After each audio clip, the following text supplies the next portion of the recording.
When it comes to Drake, this is genuinely bad, and I cannot hide that. If you are ready to see how Drake just released something so misguided and so revealing that it exposes exactly where his head is at right now, leave a like and subscribe. Because the beef is clearly still very much alive in his mind.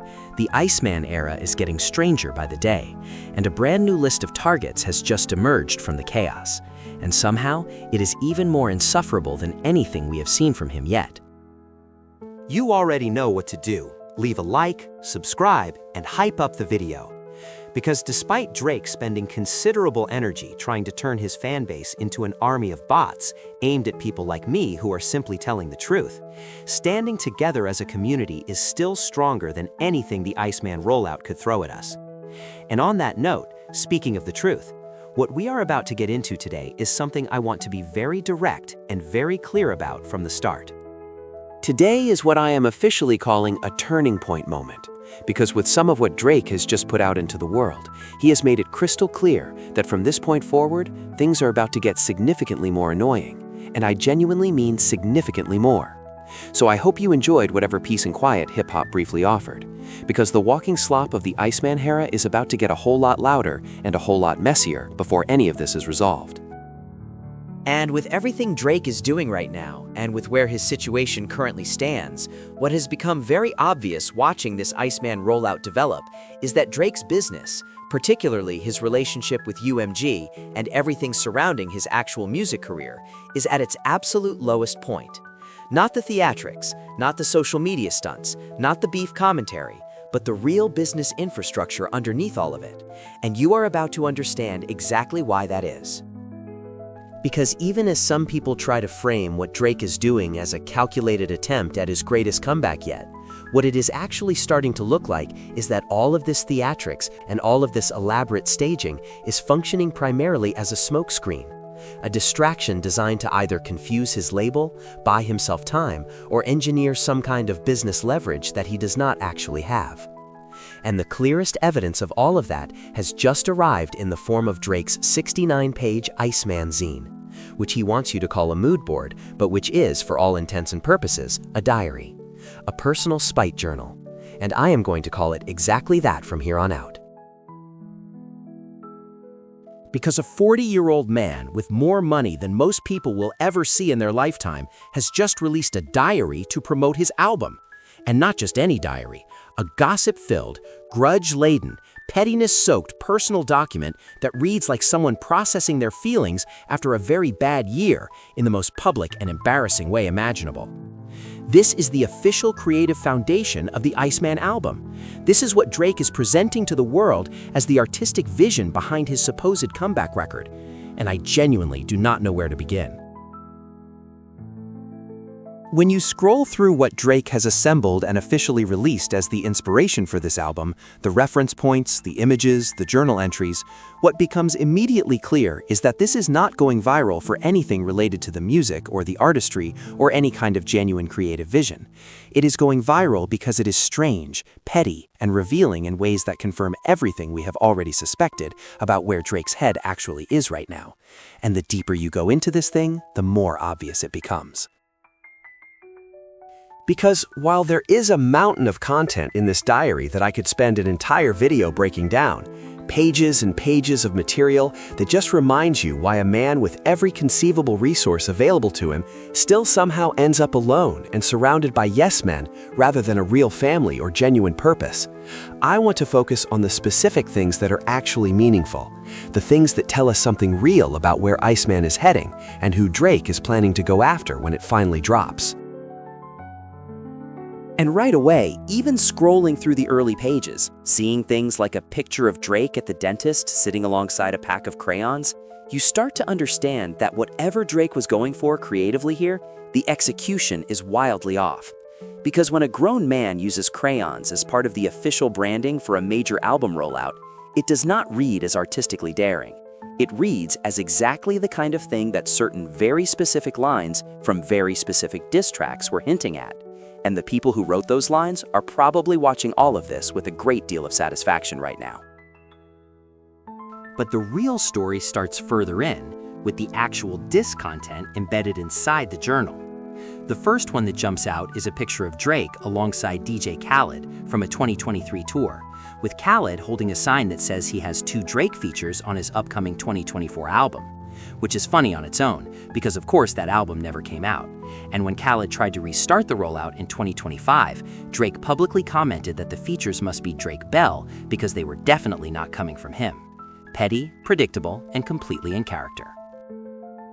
And while DJ Khaled being thrown under the bus is almost too easy to be interesting, given that Khaled is one of the most reliably cornball figures in the entire industry, what this moment actually tells us is something more significant. Drake has been clocking every perceived slight, cataloging every moment where someone let him down or failed to meet his expectations, and he has been packaging all of it into official album artwork. This diary is not just a mood board, it is a comprehensive record of every grudge Drake is bringing into Iceman. And the Pinocchio imagery appearing right alongside the Khaled content is not accidental. Drake surrounded by Pinocchios in episode 3 of the rollout, now showing up again as a recurring visual motif. This is Drake's way of saying that everyone around him lied, that everyone who failed to deliver or who changed their story is getting addressed on this record. And while the vision statement clearly begins with Kendrick Lamar, it is spreading outward to every figure Drake believes contributed to his current position. But then we get to page 52 of the diary, and this is where things escalate to a completely different level. Because on page 52, Drake chose to officially include, as part of the branded album artwork for Iceman, a photograph from the 2025 Grammy Awards. Specifically, a photo of Dr. Dre and UMG CEO Lucian celebrating and high-fiving each other, as Kendrick Lamar's Not Like Us took home both Record of the Year and Song of the Year. Drake included a photo of his own boss celebrating the song that was made about him, and placed it inside the official creative documentation for his comeback album. And next to that photo, Drake added a small caption. It reads, "Remember, you are dust." That is the message Drake chose to attach to a picture of the most powerful executive in the music industry, the man who controls his catalog, his distribution, his commercial infrastructure, and his entire career pipeline. Not a subliminal, not a vague implication, a direct declaration that the people in that photo are going to be reduced to nothing. And with that one page of a diary, Drake has just publicly declared war on his own label in the most visible and undeniable way possible. Because when you think about what this actually means from a business perspective, not from a hip-hop perspective, not from a cultural perspective, but purely as a professional decision, this is one of the most reckless and self-destructive moves we have ever seen from any major artist. Lucian is the CEO of the most powerful music company in the world. Drake has spent years benefiting from that company's infrastructure, their playlist placement, their bot networks, their promotional muscle. And now he is putting "You Are Dust" next to a photo of the man behind all of it, inside an official album rollout document. And the timing makes this even more significant when you factor in everything that has already happened. UMG reportedly pulled back their full support for Drake when he dropped his last project, and Drake made things dramatically worse before that release by taunting the Grange family publicly, putting Sophia Richie in OVO merchandise as a power move that backfired completely.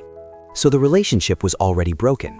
And now, rather than quietly trying to repair that relationship, or at least maintain some level of professional coexistence, Drake is doubling down, putting the CEO's photo in his album artwork and calling him dust.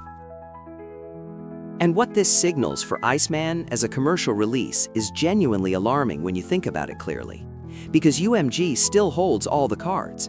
They control the distribution, they control the playlist access, they control the promotional mechanisms that have made every Drake album commercially viable, regardless of its actual quality.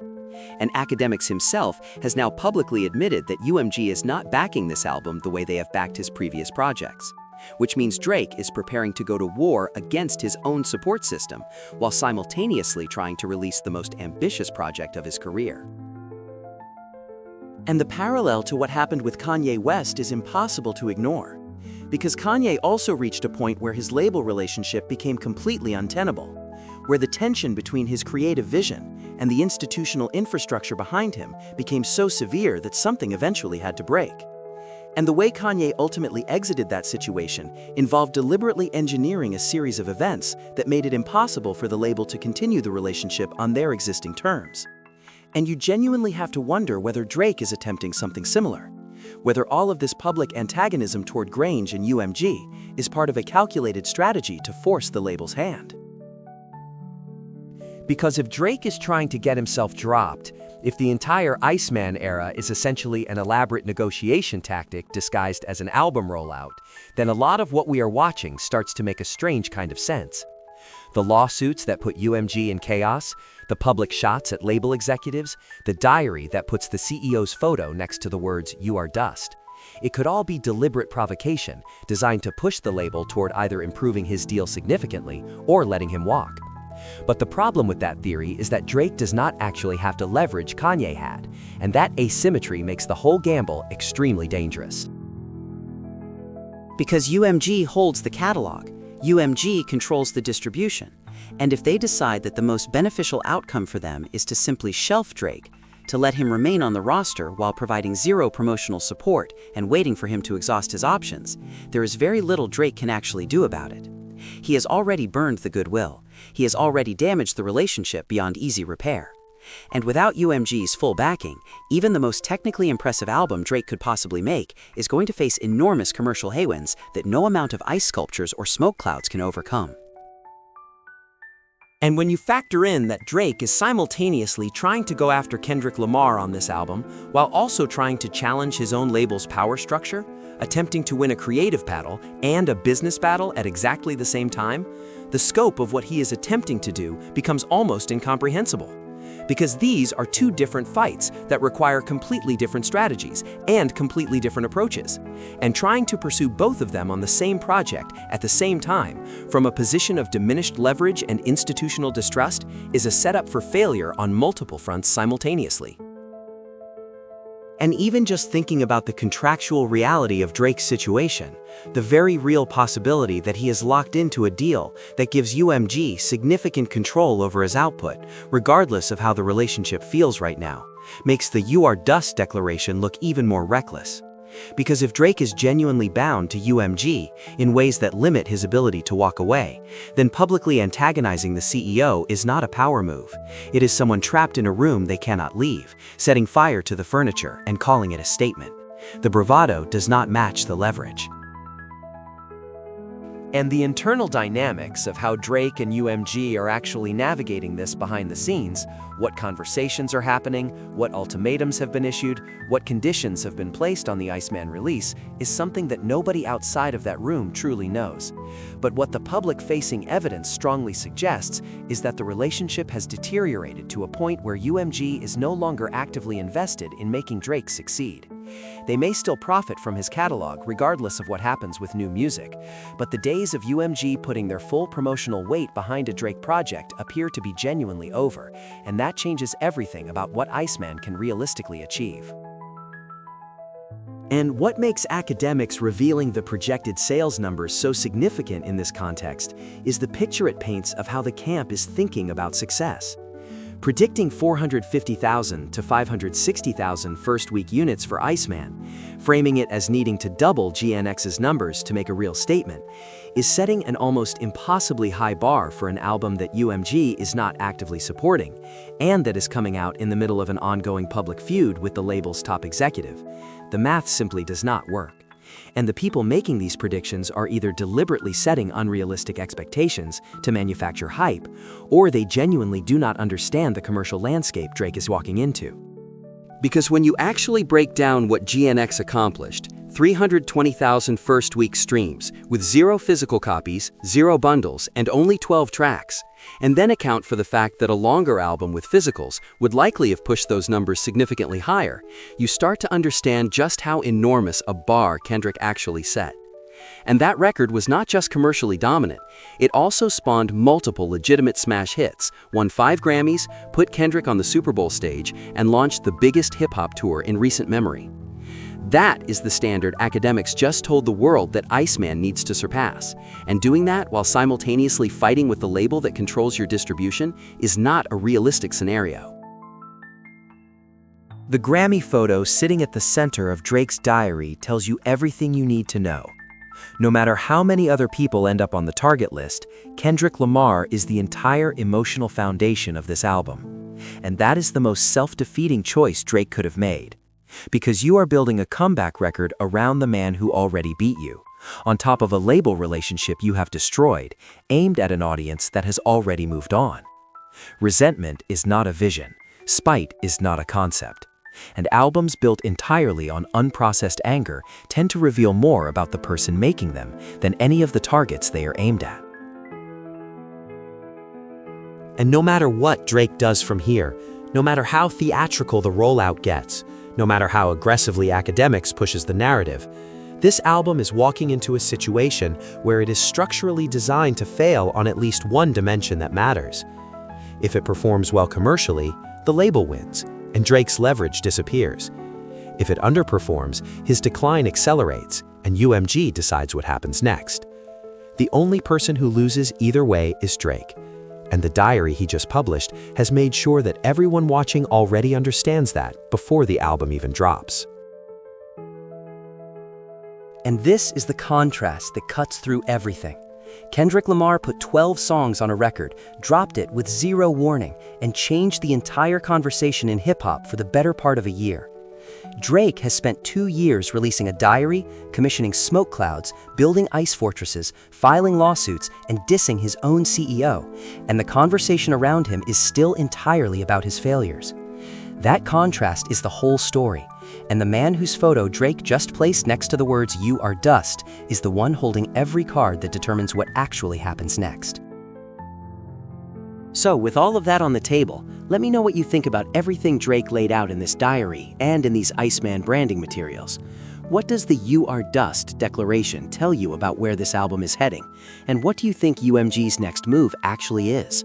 Drop your thoughts in the comments. If you made it this far, leave a like and subscribe. It genuinely helps, and I appreciate every single one of you. And check out the suggested video to see how Kendrick Lamar might be preparing to step directly on top of Iceman the moment it drops, and why that should concern Drake far more than anything happening with his label right now.